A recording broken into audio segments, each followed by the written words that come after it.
Welcome to Chamber Talk, brought to you by North Orange County Chamber, where we explore the stories and insights of leaders, business owners and CEOs from various sectors who are making a difference in our community and region. Whether you're tuning in via podcast or joining us via video, we're glad to have you here.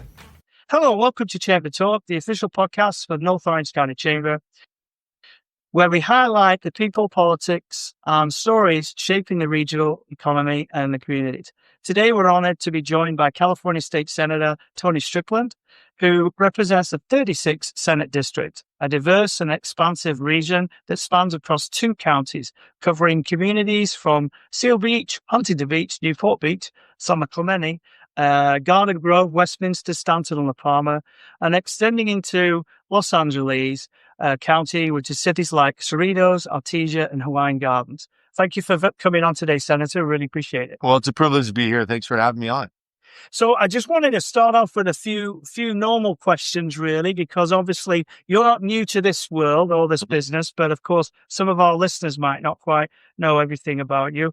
And I just wanted to start off with saying, what first sparked your interest to be in public service? Because you've been in it for a good 30 years now. Yeah, well, I go back to when I was a little kid. I grew up during the Ronald Reagan administration. Reagan was an inspiration. I don't know why. I just loved his optimism, even as a little kid. I was actually asked coming out of 6th grade what I would give the president for Christmas. And I said, an American flag, because he's a true patriot. And I said, he wants to have you keep more of your hard-earned dollars, and he wants to be back communist. Now, think about that, though. That's a 12-year-old that can articulate the president's policies. Not every president has a 12-year-old that could do that. That's why they called him the great communicator. And then on top of that, what helped foster that as well is I had an 8th grade teacher named Mr. Hybers, who's a Dutchman, but a big stick and used to slap your desk. Now, I don't recommend that today, different era. But we all have those classes where you can't wait to get to school, to go to class. And I had them for both history, and I loved history, and geography. And he was an inspiration to me as well to look at this. Now, but if you asked me when I was young, I said I would say I would be a professional athlete. But I've always had 2 passions in my entire life ever since I was a little kid, at history, government, politics, as well as sports.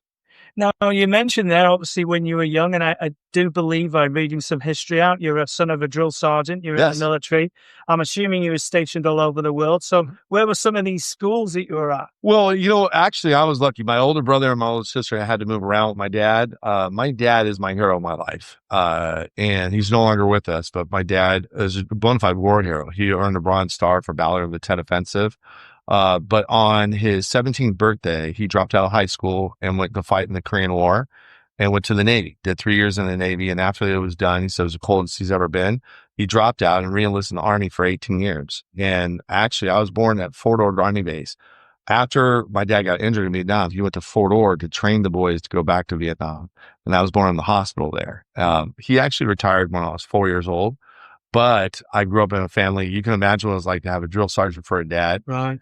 Every minute I was late, I was grounded a week. My friends used to call my home Strickland, and everybody was scared of my dad. I was a little scared of my dad. But the biggest lesson I learned from my father, who is my hero in my life, is it's up to every generation to leave the next generation with more opportunities than what they had. And I think every generation has met that challenge in American history. And I think it's the first time in American history where that's in question. Are we going to leave our kids and grandkids with more opportunity? And that's what politics and government's about. It's about making a difference, not only for today, but to look forward. Right. And are you leaving a better tomorrow for your kids, grandkids, and for your community? 100% believe in that. Now, do you feel that, what are some of the personal principles that help guide you through all that? Because there's quite a lot there. Oh, I mean, there's so many different mentors in my life. And I always say, everybody I serve with, everybody has the right heart. We just have different life experiences on how to solve problems. I grew up in a military family, very strict, and I was taught from a young age that what you get out of life is what you put in, and the hard work you put in is what you get out. And the discipline I learned from my father really guided me. And I was a tremendous athlete when I was young. And think about team sports. People come from different life experiences to come together as a team to accomplish a goal. I think that experience of me being in team sports my whole life helps me be a better legislator because, again, I could go and talk to people who might disagree with me. And I have a famous saying my staff hears all the time. And you can agree to disagree without being disagreeable. But when people like you and you like them, you'll find where you have common ground and you won't take it personal if you disagree. Again, if I disagree with someone, it's just we have a different life experience, maybe a different constituency. But at the end of the day, we're all in it to try to make it better for people. That's why we're doing this. We're not doing this for ego. We're not doing this for money, certainly not for money. But you're doing it to try to make a difference. And I was an athlete when I played basketball. At the end of the game, I always argue with the coach, give me the ball. I want the ball in my hands to make that last shot. And this is almost the same thing. I want the ball in my hands in order to make a difference for the next generation. Now, you mentioned something a moment ago, which I say that a lot myself, because I really believe in it, about leaving what we're doing now for generations to come. And I think some of that's missed right now. Would you like to expand a little bit more about what you really mean by that? Well, what I mean by that is just look at the generation before us. When I'll give you an example of Governor Pat Brown. Pat Brown built the state highway system, the state water system, and a lot of the infrastructure, the university system, the UC, CSU system. And if you look at what he spent, adjusting for inflation, he did it far cheaper than what we're doing today. Mm-hmm. One of the biggest sources of frustration I have with the legislature currently is I don't think we have a revenue problem in California. We have a wasteful spending problem. Mm-hmm. We're not doing enough oversight on the dollars. We're not treating those dollars as they were our own dollars. And we're not getting enough bang for the buck, so to speak. If we're going to spend $1 somewhere, we better make sure that that dollar is spent wisely for all Californians. And I will tell you, I think we could do far better than what we're doing today. And that's why I came back to Sacramento. I don't need to be back in Sacramento to have the title. I already was a state senator 12 years ago. I came back because I want to make California golden again. It's the first time in California history where more people are leaving the state than coming in. Think about that. We live in an oasis. When my wife says, where are we going to go on vacation? I said, well, everybody in the world comes here because we have the best weather. Yeah. We have the best climate. And California is an unbelievably special place. And for people, just think about it in your head, for people to leave California, to go to the middle of the desert of Arizona, to go to the heat and humidity of Florida or Texas, or go to the cold weather in Montana and Idaho, we could do better. It's the first time since the gold rush where we have more people leaving, coming in. And I think people are leaving because the jobs are leaving. We have an affordability crisis, and we're not doing enough to meet the needs of California residents. And that's why I'm going back to Sacramento to make it golden again. So, just out of interest, when you were touching on that there, what things are you proposing or thinking about to change to make California better or more desirable to stay here, or so we can work here? Well, affordability is a big thing. Affordability, we have an affordability crisis. Young people can't get a home. Young people, a hard time to get a job. And that's just a lack of, and I'll give you an example. One of my big examples is the gas crisis that we have here in California. It's almost coming to a perfect storm for hardworking California families. And when I say hardworking California families, I'm talking about those families that live paycheck to paycheck. Right. They can't afford these energy costs. They just can't afford it. Every year since Governor Newsom's been there, we've increased the gas tax. And over the last few years, we've increased the excise tax of gasoline by 253%. On top of that, Phillips 66 and Valero, who provide 20% of our production of gasoline, I've now said we've overregulated them. They're leaving the state of California permanently. So USC's projected gas prices could go upward to $8 a gallon next year. Now, who does that fall on? It doesn't fall on the people who can afford it. It falls disproportionately on young people trying to make it, right? Are just starting out. Those families are living paycheck to paycheck. They can't afford those. And so one of the first bills I did was to defund the high-speed rail. Yeah. And it's a project that everybody in Sacramento knows it's not going to be built the way it was proposed to the people of California. Yeah. It was proposed to go from San Francisco down to Los Angeles. It's supposed to be done in 2020. Right. And it's supposed to be done for $33 billion. We've already overspent $33 billion. We don't have the track. And they already said we're not going from San Francisco to LA anymore. The new cost is over $100 billion, 123 to be specific. You go from Merced to Bakersfield. Now, one, I would argue that the people of California would never have voted for a train at that cost to go from Merced to Bakersfield. To understand $123 billion, my last time, a little over 10 years ago, about a decade ago, in Sacramento, the whole entire state budget, the whole enchilada was $98 billion. Think about it. This one project is more expensive than the whole entire state budget was less than 10 years ago. That's huge. For a train from Merced to Bakersfield. That's unacceptable. So what I would have done is, because we keep putting $1 billion every year into this project. Right. One, I would stop. My dad always taught me, if you dig a hole for yourself, the best way to stop, to get out of that hole is to stop digging. Right. Let's defund and let's have a serious discussion of defunding this high-speed rail. And what I would do is lower the gas prices for all motorists in California. And we have the political will. We could do this overnight. We could drop those gas prices by 15 cents a gallon overnight if we had the political will to do so. Could pull that money from now, even if they don't do that, I still say the high-speed rail is a waste of resources and money because there's other shovel-ready projects in Los Angeles. For example, Metro. They come to Sacramento. They need a lot of projects being done. They're shovel-ready that will help us with economic development when we have the World Cup coming here. Right. We have the Olympics coming here. And we could build an infrastructure that goes beyond those Olympic Games that serve all the people of California instead of a train that goes from Merced to Bakersfield that's already been mismanaged beyond belief. Now, I may ask you, because, this is a big deal, isn't it? So that high-speed train was 520 miles originally. It was the original one was LA to San Francisco. Did that many people travel from here to San Francisco that we needed such a rail? I argued against it back then because they couldn't tell you what the market research couldn't tell you of the traveling. I asked a basic question that any business would do. What are you going to charge per ticket? Right. They didn't have a clue there. They didn't do the market research on how many people use it. The time, how long will it take? They couldn't tell me. How long will it take to get from San Francisco to LA? That's a big deal. If it takes like 8 hours, who's going to do that? They'll take the flight. They'll fly, right? Or they'll drive. Yeah. And how high speed is it really when you have 13 stops? Yeah. They call it high speed, but you have 13 stops. Is it really high speed? Yeah. So those are the questions that they couldn't even answer back then. Wow. And so my last vote in the legislature, my very last vote was against the high speed rail because they couldn't answer those basic questions. Unlike the train, by the way, that's going to go from Orange County to Las Vegas. Right. That has private funding. Mm-hmm. They can tell you the price of it and they can tell you why you would do it. Right. Think about this. This sounds fantastic. You go to a train, you drop off your bags. The next time you see those bags are in your hotel room at Caesar's Palace, right, or Bellagio. Sure. And you could start your vacation the moment you step on that train. Right, right. Now, I could sell that. Yeah. And private enterprise. Private enterprise can sell it. And it is a trap that a lot of people do from Southern California to Los Angeles. Yeah. They did none of this on this high speed rail. And again, I believe in public private partnerships. And I think we missed the boat on that. Florida's governor said that they did a train from Miami to Orlando at zero cost to the taxpayers.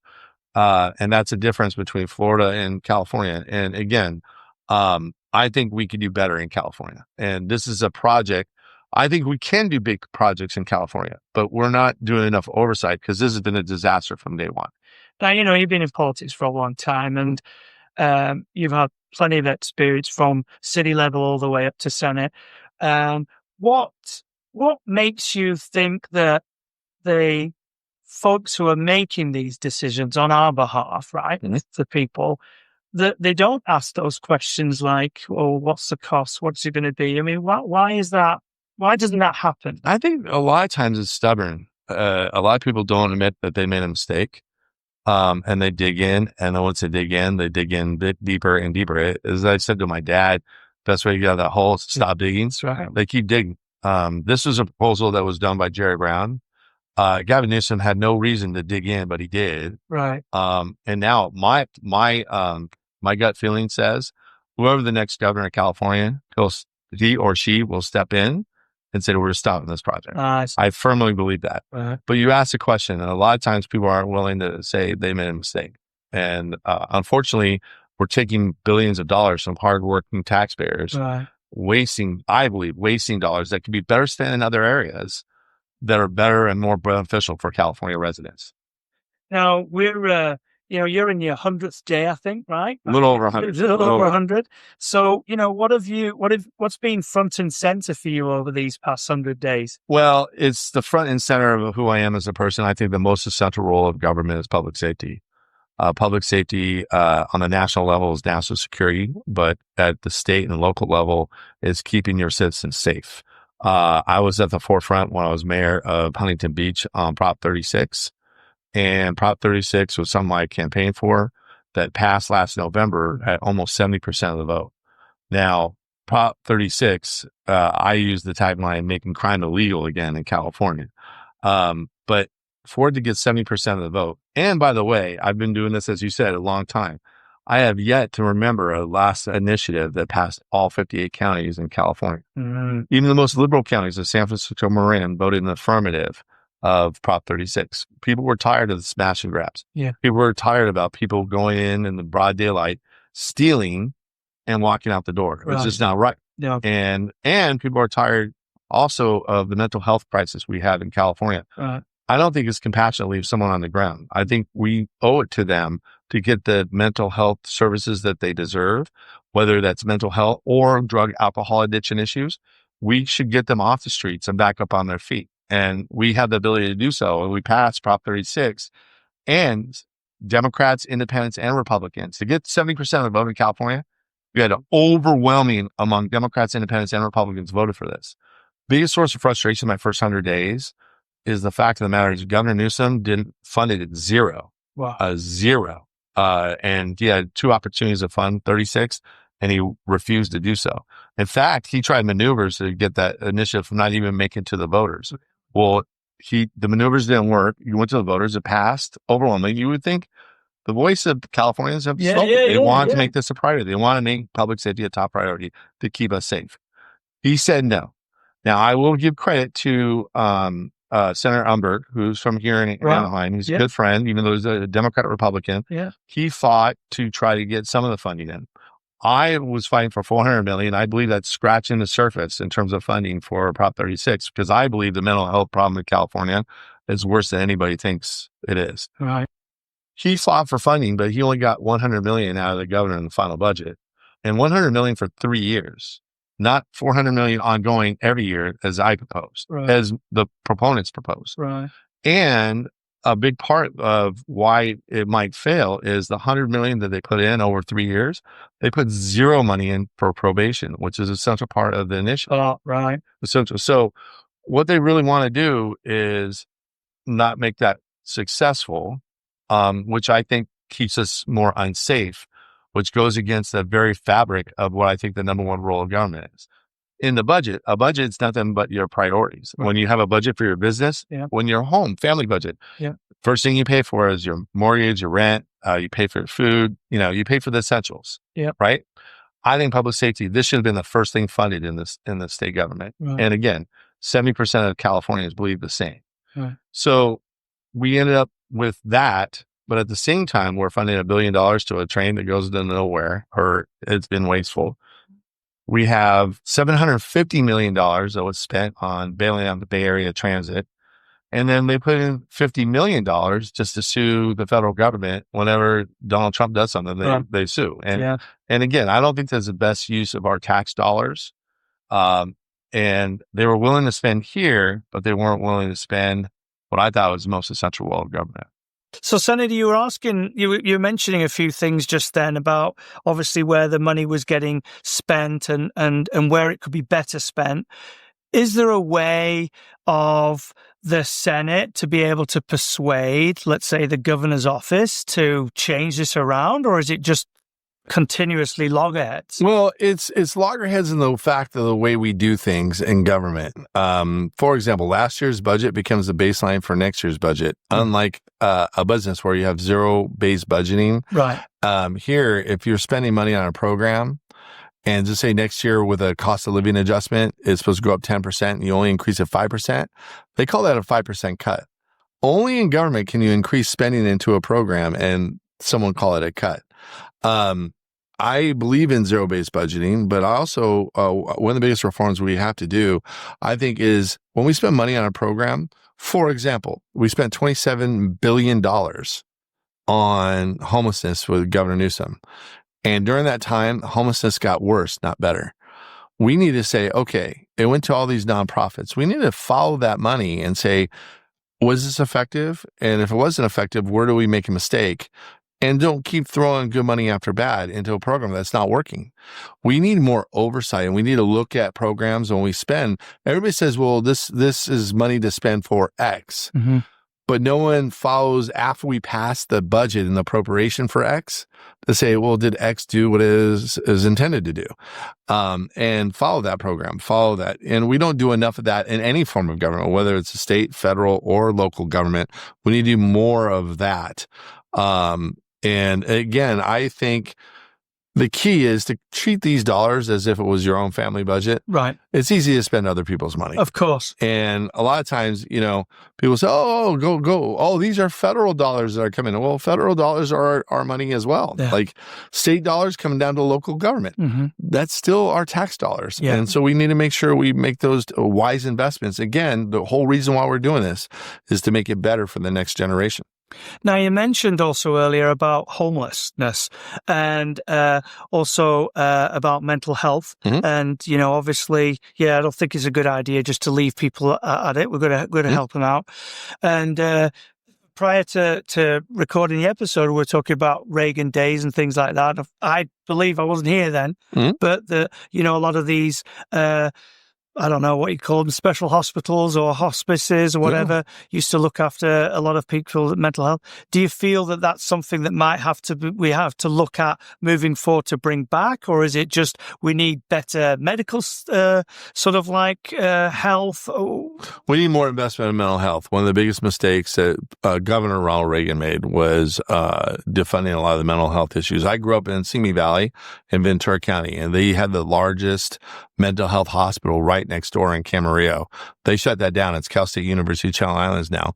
But there's no question that there's a lot of folks who needed help that they put out on the street. And a lot of those people end up on the street. And so we need more investment into mental health programs. There may be former people who served in the military that have PTSD. Mm-hmm. We need to make sure we do whatever we can to get people the help that they deserve and that they need. But I also think when we talk about homelessness, it's not only that person on the ground, but it's not fair to communities. Like when I was mayor of Huntington Beach, one of the biggest issues we campaigned on was to clean up the homeless problem in Huntington Beach. Huntington Beach now has a 68% drop since I became mayor of Huntington Beach because we enforce our encampment laws. It is not right that parents couldn't take their kids to a playground without having urine and feces on the slide and swings. Right. It's not fair to that business owner that was on Main Street that we had homelessness close the main street, and they had homelessness in front of their business, that we're being a little bit aggressive. Right. That's not right to our businesses. And again, Huntington Beach was a destination city. That's true, yeah. So we make a lot of money on tourism. If people come and have a bad experience, they're not coming back. Right, they're not coming back. Right. So again, public safety, in my opinion, being former mayor, one of my top jobs was to clean up the homeless situation. Now, what we had was a navigation center that said we can move someone from the ground and get to the navigation center and get county services that they deserve, the mental health and other services they deserve, get them off the street and hopefully back up on their feet. But it also was a quality of life issue for the people of Huntington Beach. And now when I walk down Main Street, so many business owners come up to me and said, your team and you helped save our business because we were about to go out of business with the problem that we had. Now, you mentioned a point there that obviously the encampments and things, you have to move them on, and there's a little bit of more of a responsibility to that, isn't there? Because, you can move them along, but where do they move to? Mm-hmm. And you were talking about the navigation system centers. Do you feel that that's being wisely managed and it's going in the right direction? Well, I think it's going in the right direction. Again, just look at the Huntington Beach as the model. Right. It actually worked tremendously. Our citizens were happier and we had the bed for them. In fact, if the navigation center had overflow, we also had a hotel for overflow in case that happened. Now, we had to do that in Huntington Beach because we weren't getting enough county services. Now we have a new county supervisor. Hopefully we get more county services that helps with what we're doing in Huntington Beach. But I think we were a model when I was mayor of what a city can do when it comes to homelessness. Now, you've been working on Prop 36. I know that our local senator as well, Tom Omberg's been working on this. And the main thing is about, obviously, changing the legal system with crime and things like that, which you're big on.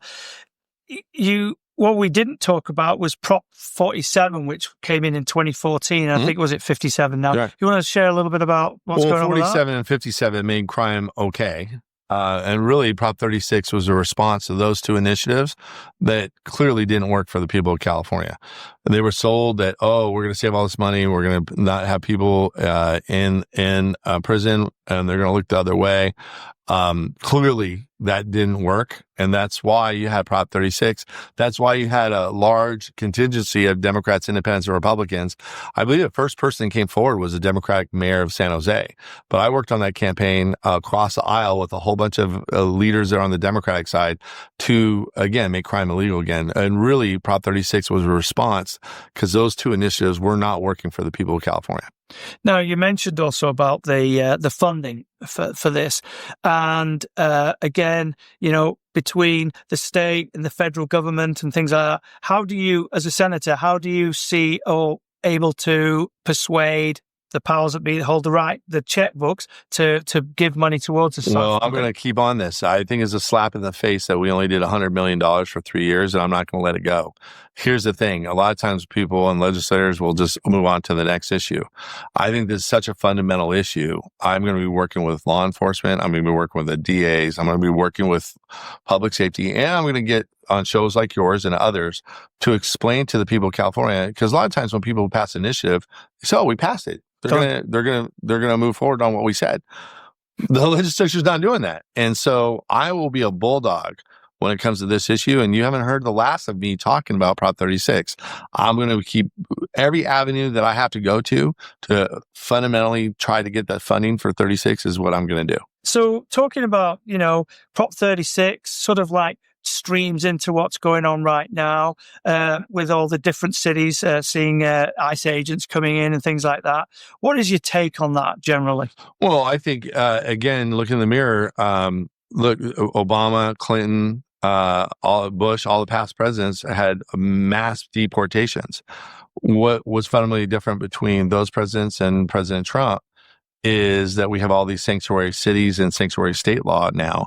We're a state agency, law enforcement agency, or a local law enforcement agency are told by their elected leaders not to work with the federal government. So now we have chaos because now it's not a clean work with, okay, we're going to go after these people who commit crime, these folks who are here illegally that did X, Y, and Z. Now it's in our communities because we have these sanctuary city laws and sanctuary state laws. As mayor of Huntington Beach, I passed an ordinance that said we're a non-sanctuary city. If the federal government and ICE come in here, we're going to work collaboratively together. I firmly believe that none of this chaos would have happened if we didn't have the sanctuary state or sanctuary city laws. Now, on that point, and I'm asking because I am an immigrant, but also I wasn't here at the time for some of these administrations. We hear that there were millions of people who were sent back to wherever they came from back in the day. So what's the difference now? Like, was it people just didn't see it happening back with these other administrations, or we're only seeing it now because there's more? Well, I think it was clear because the federal ICE agents worked with your local law enforcement or your local state law enforcement, and they actually went and worked together to make sure they deported the right people. And now, because we're not having local agencies work with the federal ICE, now they're out there and they're not working with local agencies. So now you're seeing it happening in your swap meets. You're seeing it happening in your drive-in theaters. You're seeing it happening in your car washes. Look, and then also over the end of the day, the overall issue, whether you agree or you disagree, President Trump said in his campaign, as a cornerstone of his campaign, I'm going to enforce my federal immigration laws. Yeah. That's what we have elections for. Right. He has that voice in the Oval Office in large portion because a lot of people voted for him to follow through on that issue. Now, I'll admit, a lot of people here in California don't agree with the president on that issue. Sure. But that's what elections are for. And whether you like the policy or not, the president campaigned and said, I am going to enforce our federal immigration system, and I'm going to move forward on that wall to make sure we don't have, millions of people here that we don't know who's where. In the last administration, I think we put ourselves in more harm's way by letting people come in here and you don't know who's here. And there's a lot of drug cartel and there's a lot of gangs. There's a lot of folks here that are here illegally to do harm to American citizens. So again, I think when you talk about this issue, this is an issue that's not surprising to me because Trump campaigned on that he's going to enforce our federal immigration law. The only reason why we see some of this chaos that quite frankly, no one wants to see is because we have these sanctuary state and sanctuary city laws. So talking about, obviously, immigration sort of leads us into the next thing, which was a big deal in the last voting campaigns, wasn't it, about voter ID? Mm-hmm. Now, I do believe there's 36 states have some type of thing, and then the other 14 don't. And I know this is something that's on your radar. You want to share a little bit about that? I'm co-author of the statewide initiative that's going to come on the ballot in 2026. Look, this is not a Democrat or Republican issue. This is a faith in our election outcomes issue. Right. 3 presidential candidates have called in question the election outcome since 2000, and both Democrat and Republican. End of the day, people have to have faith in our election outcome. Otherwise, our democracy doesn't work. And to bring in safeguards like proof of citizenship and voter ID are essential. And if you do a poll, overwhelmingly, Democrats, Independents, and Republicans support this. In fact, our internal polls said over 70% of Californians support this. So I'm pushing very hard. The only people who are not supporting this are legislators up in Sacramento. For whatever reason, I don't know. But to have safeguards that says, hey, you are who you say you are, you're a citizen, and we're having voter ID and identification. Look, identification is used to get on a plane. Identification is used in terms of getting your prescription medicine. You need your identification to almost every part of your life. And so to vote, when I talk to people I'm on part of these national groups where leaders from other countries, they think it's crazy if you don't ask for identification in terms of voting. So I think it's simplistic. I think it's going to pass come 2026. I am the only author of a voter ID initiative that's actually implemented. We did that in Huntington Beach. The state of California sued us. We've now won twice in court. And so Huntington Beach will be the first city in California that actually goes forward with a voter identification law. Now, I'm assuming, because you're right, like, to me, it doesn't make sense. Like in Europe, we have to prove, you get checked off. Then Correct. Where you live and all the rest of it. So is that just something that just was never, it wasn't here before? Is it? It's just, so it's time to change. No, it's absolutely. And again, we have so many different laws here in California that are different. For example, we have ballot harvesting laws that says you can go and pick up as many ballots as you want.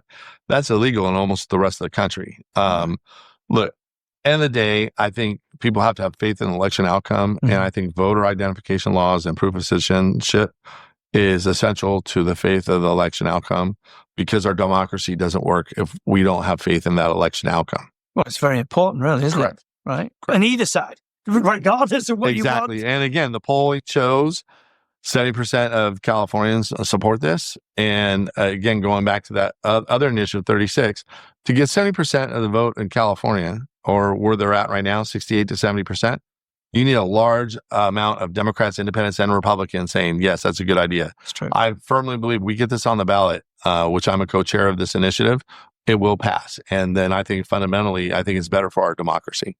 Now, I know this would have been a big deal for you when you were mayor, and particularly Huntington Beach. It's sort of almost like people say it with a smile on their face at Huntington Beach. A big smile on the face, always is fighting and sticking it to whoever.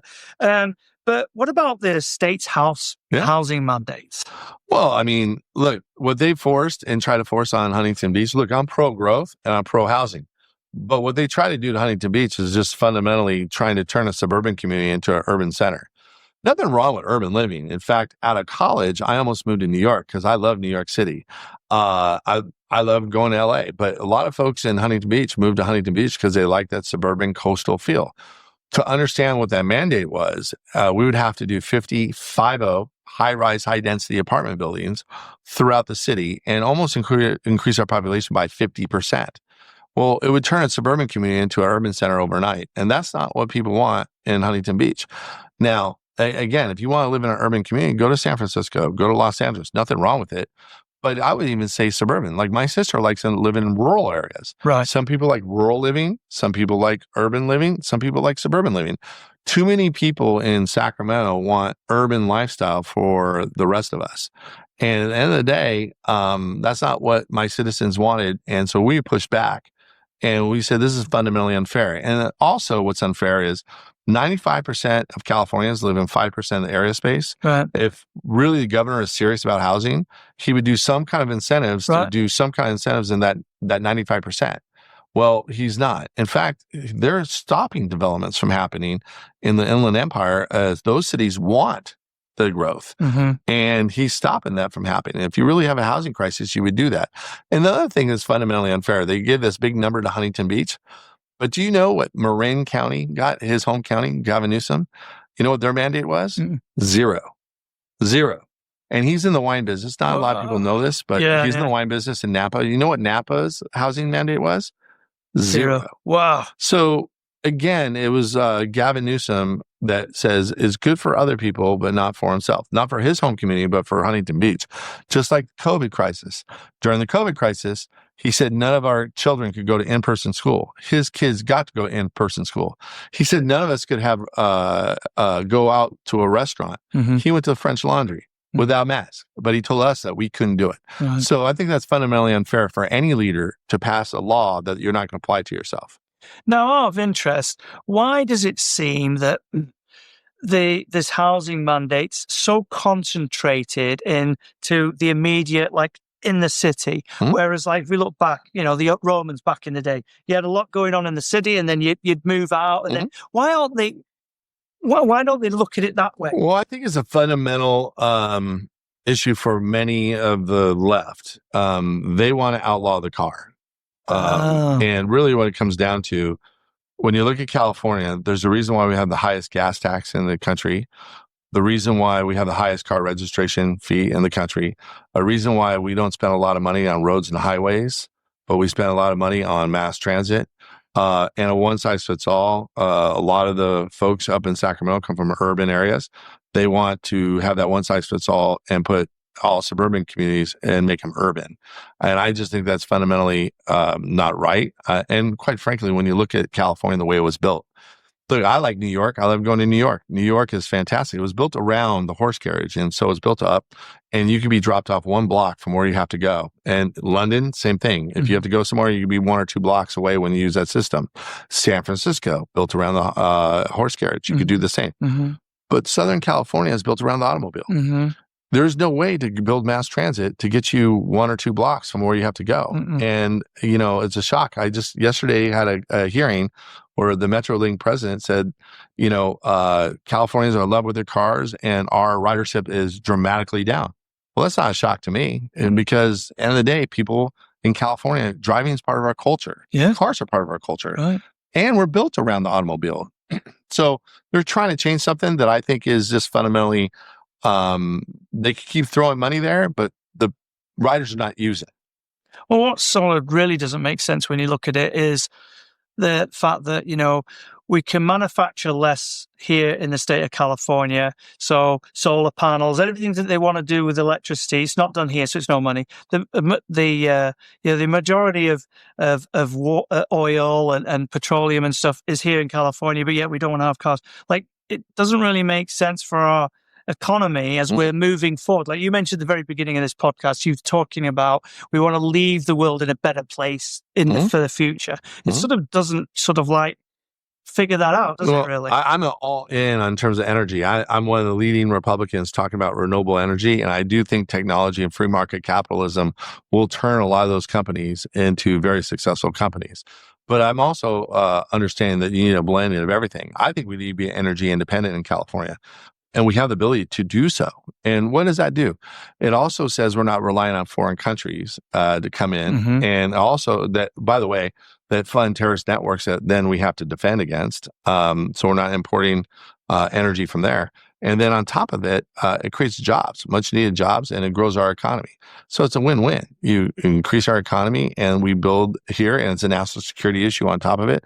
So I think we should be energy independent in California, especially in the United States of America. So when we were talking about, for example, in Sacramento about the fires and Gavin Newsom complaining about the tariffs coming in and says, well, we can't rebuild LA because we're taking lumber from Canada. Mm-hmm. Well, what I said was we used to have a robust lumber industry in California that you regulated out of business. Mm-hmm. Why don't we fire up those mills in California and create those jobs and have that industry do and be vibrant and help us build more homes throughout California? Might stop some forest fires if you get rid of some of that wood. Exactly. Cut it back a little bit. Correct. Like it's supposed to be Forest done. management. Right. Correct. So on that point about AI, what's concerning to me in the chamber with business is, I'll go to the local, supermarket, let's say, and back in the day, maybe there were like 6 or 7 registers there helping us out, but now it's all like self-service. It's all going AI. In time, that means that there's going to be more people unemployed. What are they going to train to do? Mm-hmm. In your world, where do you see that's progressing to? Well, I think that's fundamentally the history of economics, isn't it? When you looked at, I'll just look at energy. We talked about energy. Rockefeller, everybody thinks he made most of his money off of oil. No, he made his money off of kerosene. And he was the one that fought against JP Morgan and Edison that came up with this new technology called electricity, that they were bringing electricity to homes. And he fought hard against that change. People, when they brought in cars, the people who worked on the horse carriages fought really hard. That's part of free market capitalism. That's part of economy in general. You're going to get new technologies. And when you bring in those new technologies, you're upsetting the previous technology. And so that's just, people will adjust as we create those new technologies, and those new jobs will come out and people will have more and more robust opportunities. I believe in free market capitalism. And again, if you look at history, it's helped us be the leader of the world because people will invest and they'll invest in those new technologies. And what ends up happening is our life ends up being better. Because people create a technology that is better for people. And at the end of the day, if you ask me today, would I rather be me, Tony Strickland today, or JP Morgan back then? I'd rather be me today because JP Morgan didn't have a lot of the luxuries that we take for granted here. That's true. Even though he was the richest person in the world back 100 years ago. That's true. Because our lives are fundamentally far better than they were back then, even for the richest man in the world. Just before we come to a close, where we're going to ask you if you've got any final words or if we missed something, I just did want to do there's only like 3 few personal sort of like wrap up quick fire questions, if you don't mind.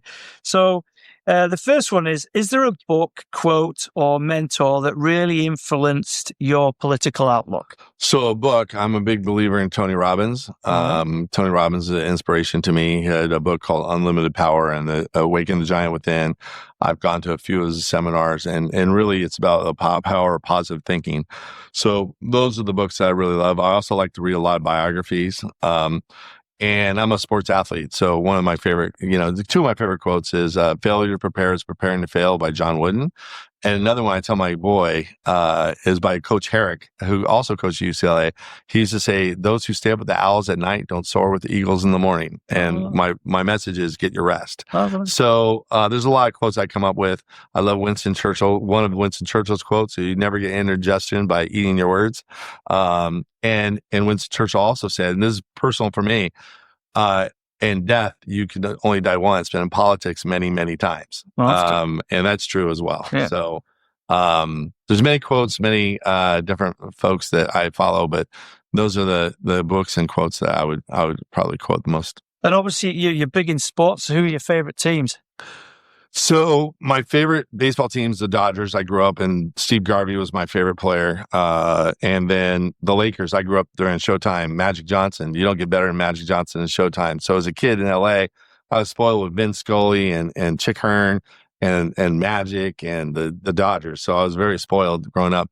And then my football team is actually out of the box. And most people, But my favorite football team is the Dallas Cowboys. And the reason was their training camp was in Thousand Oaks when I was a little kid in Simi Valley. My mom used to drop me off at the training camp. And I was there all day, every day for the whole summer. And Tom Landry, a famous coach, knew me by name and said, "Hi, Tony." And the players knew me by name. I got to throw and catch the ball with them. So I've been a diehard Cowboy fan my whole life, which is not easy being a Cowboy fan recently. That's cool, though. That's a cool story. So when you're not working, what's your go-away to relax? Like, what is it? It's Huntington Beach, maybe? Yeah. What's your favorite? No, one of my favorite things to do is go to brunch with my wife and my dog, Winston. He's a Cavalier King Charles, named after Winston Churchill. Oh. And we go to Central Park. We order our brunch, and then we walk around the park with Winston. That's one of my favorite things to do, is spending time not only with my wife, but my dog. I spoil my dog, and I love my Winston. Winston, when I come home, he's so excited to see me all the time. And there's nothing quite like having, as they always said in politics, if you want a friend, get a dog. That's true. That's true. So if it wasn't for politics, what do you think you'd be doing instead? I think I would be a college basketball coach. Actually, early on, I did coach. I was assistant coach for the Whittier College basketball team. But I actually played semi-pro basketball for the IBL, International Basketball League, for the Los Angeles Lightning. There was always that passion where I had both going on, and I had more opportunities. I ended up getting elected when I was 27 in the state legislature. But I always wondered in the back of my mind, what would happen if I took that basketball route? Well, if I played basketball, I'd probably play basketball for 10, 12 years, and then I would have gone into coaching. So if I wasn't doing the political thing, I think currently I would be probably a very good college basketball coach. I can imagine that. You got good energy. So as we're coming towards the end of today's episode, as I just mentioned earlier, we always, give our guests that time to free mic type of thing, rather than firing out questions. And I suppose, really, what would you like to share with the audience, or even District 36? Well, I would say the biggest lesson that I've learned is you could agree to disagree without being disagreeable. Too many people these days expect people to agree with them 100% of the time. And quite frankly, I don't agree with my wife 100% of the time. So I'm not going to agree with, constituents 100% of the time. Just know at the end of the day, I work as hard as I can to try to make things better for the next generation. And I also have deep respect to those who disagree with me, because I always try to put myself in their position and understand where they're coming from. And I think the good legislators are ones that get along with everybody, that could agree to disagree without being disagreeable. And politics is a game of addition, not subtraction. So when you could add people to a coalition to get something done, that's a big positive. And so I'm grateful to be in this position. I know there's 1,000 people in my district that would love to be in my seat, but it's a privilege to serve the people of California. And I'm going to do the best job I can to try to make a big difference for the next generation of Californians. Well, Tony, I'd like to say thank you so very much for coming on today. And it's been a privilege, and I've really enjoyed our conversation. And also, thank you so very much for your service. I appreciate you. And thanks so much for having me on. I'll come back anytime I'm invited. Excellent. Thank you. Thank you, listeners, for tuning in to Chamber Talk. Until next time, stay inspired and connected by visiting nocchamber.com and selecting Sign Up for News at the homepage. For more interviews, visit chambertalk.podbean.com.